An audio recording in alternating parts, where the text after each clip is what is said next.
মাগরিবের নামাজের পরে হাসবুনাল্লাহু নি'মাল ওয়াকিল এই দোয়াটা যদি 33 বার করে পাঠ করতে পারে, আল্লাহ পাক নগদে তাকে 4টা পুরস্কার দান করে দেয়। যেরকম সুবহানাল্লাহ। এবং এই পুরস্কারগুলো আপনি নিজের চোখে দেখতে পারবেন যে হাসবুনাল্লাহু নি'মাল ওয়াকিল এই দোয়াটা পাঠ করার কারণে আল্লাহ পাক আপনাকে কি কি বেনিফিট দান করেছে। 1 নম্বরে আল্লাহ পাক আপনার দুশ্চিন্তা, আপনার টেনশন আল্লাহ পাক দূর করে দিবে। আপনি যত বড় দুশ্চিন্তায় থাকেন না কেন, আপনার টেনশন আপনাকে একদম শেষ করে দিচ্ছে।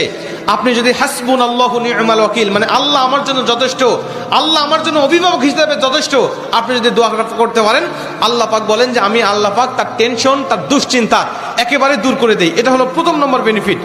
দ্বিতীয় নম্বর বেনিফিট হলো যে এই দোয়াটা যদি কোনো ব্যক্তি নিয়মিত পাঠ করতে পারে, রাসূল সাল্লাল্লাহু আলাইহি ওয়াসাল্লাম বলেন যে আল্লাহ রাব্বুল আলামিন তার বিপদ আপদ বালা মুসিবত আল্লাহ পাক দূর করে দেয়। এটা আল্লাহ পাক নিজেই তার জন্য সাহায্যকারী হয়ে যায়। বিপদ আপদ বালা মুসিবত তার সামনে আর কিচ্ছু রাখে না। আপনি যত হাসবুনাল্লাহু নি'মাল ওয়াকিল পাঠ করবেন, তত আল্লাহ পাক আপনার সামনে থেকে বিপদ বালা মুসিবত দূর করে দিবে। এটা হলো 2 নম্বর।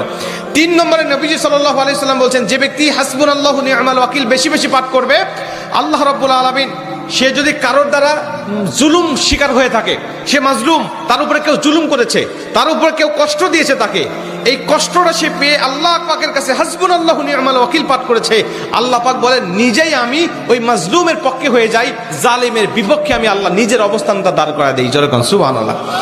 ভাই, আল্লাহ যদি আপনার পক্ষে দাঁড়ায় যায়, আপনার কিছু লাগে? আল্লাহ যদি আপনার জন্য সাহায্যকারী হয়ে যায়, আর কিছু লাগে? আপনাকে কোন জালিম আপনার উপর জুলুম করছে, আপনি হয়তো বা সেই জালিমের কাছে আপনি কিচ্ছু না, একেবারে তুচ্ছ, কিন্তু আল্লাহ তো তার থেকে অনেক বেশি শক্তিশালী। আল্লাহ পাক বলে যে আমি তখন ওই মাজলুমের পক্ষে দাঁড়া যাই, ওই জালিমের বিপক্ষে দাঁড়া যাই, আমি আল্লাহ আমার নিজের মতো করে আমি তখন বিচারটা শুরু করে দেই। যেরকম সুবহানাল্লাহ। এজন্য যদি কেউ আপনার উপর জুলুম করে, আপনি হতাশা হবেন না, আপনি কষ্ট পাবেন না, আপনি আসমানের দিকে মুখটা উঁচা করে বলবেন হাসবুনাল্লাহু নি'মাল ওয়াকিল নি'মাল মাওলা ওয়া নি'মান নাসির। আপনি এই দোয়াটুকু শুধু পাঠ করবেন, দেখবেন যে আল্লাহ পাক আপনার সব হতাশা, সব দুশ্চিন্তা, সব টেনশন আল্লাহ পাক মুহূর্তের মধ্যেই আল্লাহ পাক আপনার দূর করে দিয়েছে। যেরকম সুবহানাল্লাহ। এবং 4 নম্বরে রাসূল সাল্লাল্লাহু আলাইহি ওয়াসাল্লাম বলছেন যে তাকে আল্লাহ পাক দুনিয়া এবং আখিরাতের কল্যাণগুলো আল্লাহ পাক তাকে দান করে দেয়। দুনিয়াতে যত কল্যাণ, যত খারাপই আছে এগুলো দূর করে দেয়, কল্যাণগুলো আল্লাহ পাক দান করে দেয়। আবার আখিরাতের যত কল্যাণ লাগবে আপনার সব কল্যাণগুলো আল্লাহ পাক আপনাকে দান করে দিবে।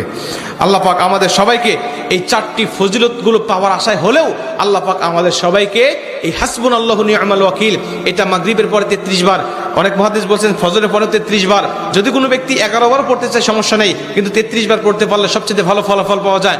আপনারা অধিকাংশ 33-এর অধিক পড়লেও কোনো সমস্যা নেই।